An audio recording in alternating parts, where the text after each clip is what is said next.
installations and objects. Amongst historical examples from the late Renaissance, I discovered spatial equivalents to encyclopedias in cabinets of curiosities. These were places where objects were gathered that were considered particularly rare or exotic.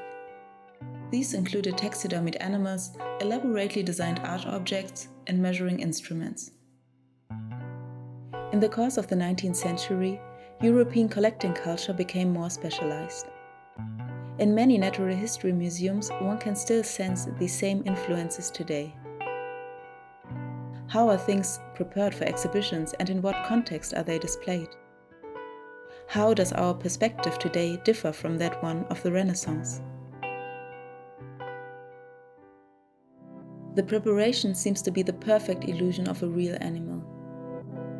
At the same time, it is nothing more than a representation, a reference, or an allusion to a living being. In the taxidermy object itself, in most cases, we find more artificial than original organic material. People in our modern society are not used to interacting with freshly dead animals. Most of us feel disgust or disturbance. My first cadaver cast of a marten resulted in a series of epoxy resin figures. These do not simulate life.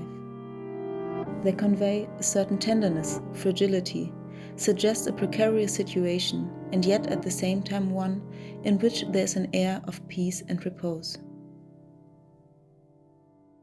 When we see bones or skeletons, we often think immediately of dinosaurs. A group of animals we know little about, but imagine all sorts of things through the bones. Skeletons convey structure and stability. For me, they are the embodiment of natural order and a symbol for the human striving for structure and orientation. These wooden constructions I design also function similarly to skeletons. I accumulate images, objects, and processes in them. In this way, new visual contexts and connections emerge. During a scholarship at the German Study Center in Venice, I became aware of glass as a material. Even though glass is transparent, just like epoxy resin, the means by which one manipulates it to create an object can be vastly different.